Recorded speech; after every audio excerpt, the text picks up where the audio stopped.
Muhammad Ali has become the face of Parkinson's disease, but he got his name from boxing. In today's Donnie Be Fit, ABC 7's Don Brennan talks about how boxing as exercise has become an elixir to those with Parkinson's. Hey, baby. I'm not supposed to be able to do this after 14 years of Parkinson's.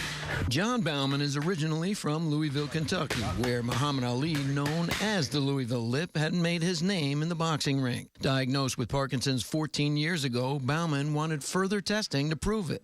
And I said, whoa, slow down. How can you say I have Parkinson's? She said, you've got all the classic symptoms. Your arm doesn't swing when you walk. You have expressionless face.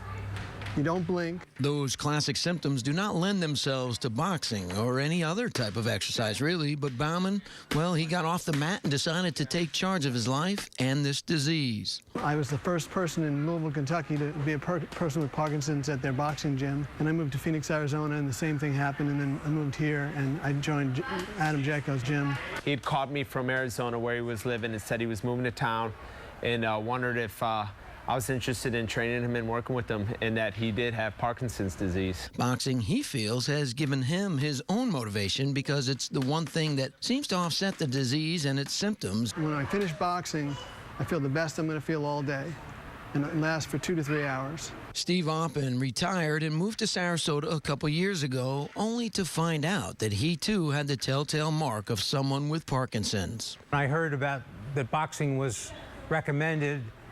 I thought it would be a great way to have my interests satisfied and also be doing good for my Parkinson's conditions. Jaco, for his part, has had to get up to speed because more and more of those with Parkinson's are coming to him for training. It's a little bit on-the-job training for me as well, but at the end of the day, I'm training them just like any other person. Except with a little more caution, or maybe not. If I say right, left, right, duck enough times and I hit you upside your head, sooner or later you'll duck. Jaco is starting a group training session so all the people with the disease can use each other for motivation, strength, and accountability. Having to follow Adam's commands and react quickly. He exhausts me. If I were doing something that I didn't like to do, it would be pure torture. But as Muhammad Ali says, training starts when you don't think you can take another step.